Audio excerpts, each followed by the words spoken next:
No, because it is a crazy portrait, really. I mean, but I didn't want to put it like that. It's especially the sort of monstrous figure and the skull that, of course, caught our attention, and we had to wonder what could that possibly be. Where the picture kind of bumps up against our preconceived notions of what a hall should look like, he might have other ideas for us. We don't know yet. I'm Bart Cornelis, the curator of Dutch and Flemish paintings at the National Gallery, and also curator of this large monographic exhibition devoted to Frans Hals. Well, we included Isaac Massa in the exhibition because it is, for starters, one of the best portraits by Frans Hals that we know, one of the most striking ones. One of the things that we've often wondered about with this picture is his pose, where he's got his arms across his chest, which is a very peculiar pose, and it's often been said that it sort of prefigures the way maybe 19th century artists would have painted a person. So it was always seen as a peculiar pose to begin with. So we felt it was important to include portraits of Isaac Massa, partly because Isaac Massa clearly brought out the best in Frans Hals, this very relaxed sort of attitude in these portraits. We decided that we would love to have, you know, a whole wall, if you want, of portraits of Isaac Massa, the double portrait from the Rijksmuseum, the one from Chatsworth in that very peculiar pose with his arms across his chest, and another one where he sits backwards on a chair, which, by the way, is probably the first time an artist ever painted someone sitting backwards on a chair. Also because Isaac Massa was clearly a friend of Frans Hals. We know that because he was a witness to the baptism of one of Hals's children, and that's something you would likely give to someone you knew fairly well. That also might explain his very casual pose, which if you know someone that well, you might go to that length to do that kind of thing, and take that liberty, really. That in itself is really interesting when you see the same artist painting somebody over time in different ways. While we were restoring the picture, it turned out that the background, he sits in this oval, but the background to the portrait was actually overpainted. When the restorer had this hunch that there was something underneath the paint, we used infrared refractography to go behind the painting, as it were. There's one way of looking through the upper layers and see what is actually visible, what is there underneath the visible layers. And it turned out that there were indeed all sorts of things going on over the shoulder of this figure. It's anyhow fascinating that you were able to sort of discern there was something underneath there. Yes. Before we even did any kind of technical photography. Yeah, I mean there are some bits of impasto which relate to the lion or gargoyle head.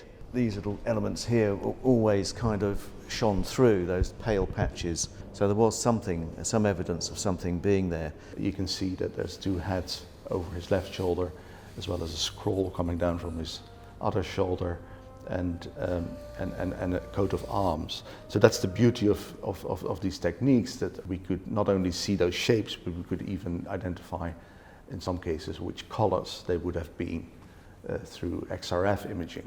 But it's especially the sort of monstrous figure and the skull that, of course, caught our attention, and we had to wonder what could that possibly be. And it's interesting because it's bound up also with the identity of the sitter. It was often thought it was Isaac Massa, but not everyone was equally certain it was him. But these details actually helped us to identify him with certainty as Isaac Massa.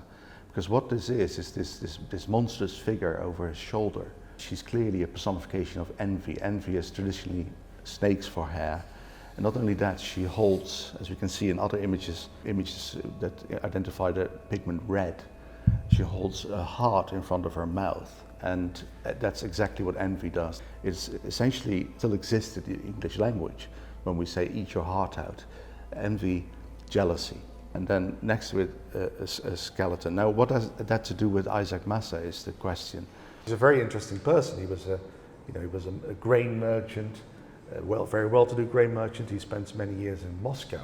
Yeah, he was a broker with the imperial court, wasn't he? Really? Yes, Yeah. and grain then as now was one of the largest exports from Russia. A lot of what we know about Russia at the time comes from him, right? Comes from him, Yeah, because yeah. he writes about the troubles, as the Russians refer to them in Russia. And so that was Isaac Massa. Now there were quite a few other merchants active in Russia as well. And when we looked into his biography, it's quite clear that he had many detractors, people who thought that this young upstart was doing too well, essentially. And in fact, they went a bit further, and they said that he was disingenuous, and that his mixture of official business and trade was questionable. It's neither here nor there whether there's any truth in that. The thing is that those noises were made. Isaac Massa was obsessed with the idea that there were other people who were not happy with what he was doing in his sort of diplomatic role. Their jealousy is, as it were, personified in this portrait through the image of envy. And then there's a skull next to it, and then we have to look into that, because why would there be a skull next to envy? And the answer to that lies in an emblem book that shows how envy is being trampled by death in the shape of a skeleton. And that the caption to that emblem, which is exactly from the right period, and could have been known to Hals quite easily, it explains that only death overcomes all envy, essentially. So that's the message that Isaac Massa clearly wanted to send in this painting to his audience, that, you know, you can slander me all you like, because that's how he viewed it. But death will, in the end, put an end to it. It's a peculiar message to send in a portrait, really, because on the one hand you say, you can slander me all you like, I don't care, and yet on the other hand you take the effort, you make the effort to have all that portrayed in your portrait, all those elements there. You clearly do care. It's also interesting to note that the figure of envy is clearly after an engraving that would have been available to Frans Hals, an engraving by Goltzius. If you flip the engraving so that it's the other way around, you see a very clear connection with the figure of envy, even including the sort of wavy snake hair that comes from behind the skull. That's how the portrait would originally have looked. I don't know really any other examples of that particular sort of very specific iconography where a sitter clearly requests, because this wouldn't have been Frans Hals' own invention. This would have been something that the sitter would have requested. It's very peculiar iconography for a portrait. It was probably painted out quite early on, possibly after Isaac Massa's death in 1643.